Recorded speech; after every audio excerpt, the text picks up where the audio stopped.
आप देख रहे हैं मिड कैप मंत्रा और मार्केट्स में एक ड्रॉप जरूर आया हायर लेवल से। निफ्टी बैंक जो कि लाल निशान में आ गया है, निफ्टी करीब 28 अंक अब ऊपर रह गया है। तो एक कस के ड्रॉप जो मार्केट्स में हायर लेवल से देखने को मिला।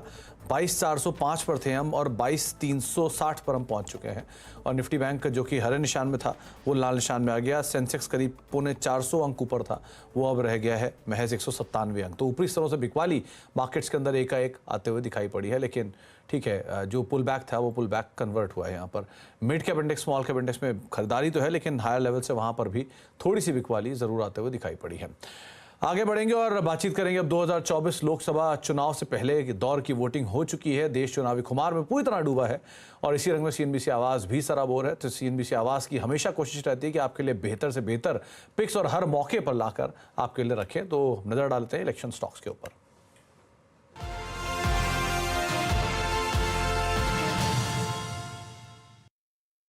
कल्याणी ग्रुप से ऑटो डिफेंस का एक अच्छा play Bharat forge is looking good. Bharat forge अपने 200 डेज मूविंग एवरेज पर एक बहुत अच्छा सपोर्ट दिया है। स्टॉक 1340 से करेक्ट होता हुआ दिखा है और एक पोटेंशियल ब्रेकआउट आते हुए दिख रहा है यहाँ पर ऑफ डबल बॉटम फॉर्मेशन। सो मुझे लगता है 1204 के लेवल पर एज ऑफ नाउ है।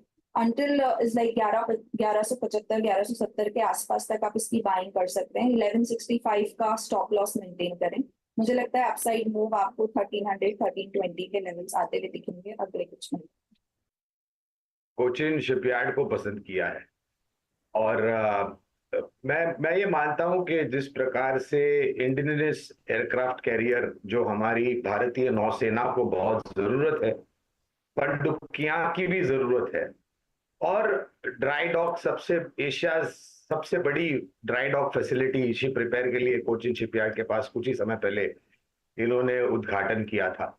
और न तो सिर्फ हमारे रक्षा क्षेत्र के तरफ से, लेकिन विदेशी कंपनियों के तरफ से भी इनको काफी अच्छे ऑर्डर मिले हैं। मुझे लग रहा है कि जब ये स्टॉक स्प्लिट हुआ था तब 1400 के आसपास का स्तर था, फिर एडजस्टमेंट हुई 700 पर आया और आज 1100 के पार है। बुनियादी तर्क के आधार पर फिर से 1400 के लक्ष्यांक नजर आते हैं। तो भारत फोर्ज और कोचिन शिपयार्ड, इनके ऊपर आप अदरवाइज नजर बना के रख सकते हैं medium to longer duration of time के लिए। अब एक और इंपॉर्टेंट अपडेट, जहां पे पतंजलि भ्रामक विज्ञापन मामले में फिलहाल सुप्रीम कोर्ट ने बाबा रामदेव को माफी देने से इनकार कर दिया है। कोर्ट ने कंपनी को दोबारा से विज्ञापन जारी करने के निर्देश दिए हैं। बाबा रामदेव और आचार्य बालकृष्ण को अगली सुनवाई पर भी कोर्ट के सामने उपस्थित होना होगा। इस खबर पर और डिटेल ले लेते हैं। हमारे साथ असीम मनचंदा मौजूद भी है। तो असीम, एक सीरीज ऑफ इवेंट चल रहे हैं जहां पे लगातार उनकी मौजूदगी भी मांगी जा रही है और लगातार उनके माफीनामे भी छप रहे हैं। सो क्या डिटेल है आपके पास? ये देखिए, तीसरी बार था कि जब आचार्य बालकृष्ण और बाबा रामदेव दोनों सुप्रीम कोर्ट के सामने उपस्थित हुए।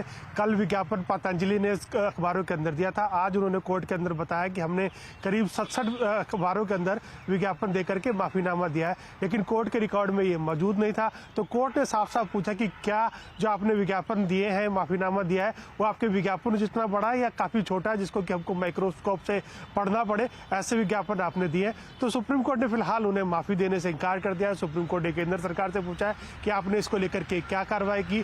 सुप्रीम कोर्ट ने सूचना और प्रसारण मंत्रालय और कंज्यूमर मंत्रालय को भी इसमें जवाब तलब किया और अब 30 अप्रैल को इस पूरे मामले की सुनवाई होगी। इसका साफ ये मतलब है कि सुप्रीम कोर्ट ने अभी तक उनको माफी देने से इनकार कर दिया और उनको अब 30 अप्रैल को भी कोर्ट के सामने उपस्थित होना होगा, तब कोर्ट आगे की कार्रवाई यहां से डिसाइड करेगा। जी चलिए असीम, बहुत बहुत शुक्रिया इस अपडेट के लिए और आगे भी हम आपसे समय समय पर इस पर और अपडेट लेते रहेंगे। वक्त है ब्रेक का, लेकिन जाने से पहले एक बार खिलाड़ी नंबर 1 के अपडेट के ऊपर भी नजर डाल लेते हैं। इस हफ्ता मुकाबला करने के लिए हमारे साथ 3 एक्सपर्ट मौजूद हैं। संकल्प चतुर्वेदी हैं, 5paisa.com के रुचित जैन हैं और प्रूडेंट ब्रोकिंग के प्रदीप होचंदानी हैं।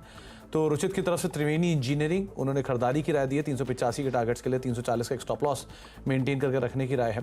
इसके अलावा जो दूसरी कॉल दी गई है या फिर जो पूरा रिटर्न का स्टेटस है अभी के लिए, तो वो देखें तो सेकेंड डे में रुचित का रिटर्न करीब 3.3% है, प्रदीप का रिटर्न 2% है, संकल्प करीब 1% के पॉजिटिव रिटर्न के साथ सो फार कामकाज करते हुए दिखाई पड़ रहे हैं। अब मिड कैप मंत्रा को ही समेटेंगे, लेकिन एक ब्रेक और ब्रेक के उस पार नो योर कंपनी। और नो योर कंपनी में आज हम बातचीत करने के लिए हमारे साथ JNK इंडिया के डायरेक्टर गौतम रामपेली और CFO प्रवीण साठे मौजूद रहेंगे, जिनसे हम IPO 360 में उनके IPO की तमाम डिटेल्स के ऊपर चर्चा करेंगे। आज से IPO खुला है तो किस तरह की डिटेल है, क्या आगे के तमाम एक्सपेंशन प्लान है, इन सब पे बातचीत होगी एक छोटे से ब्रेक के उस पार। फिलहाल इतना ही, नमस्कार।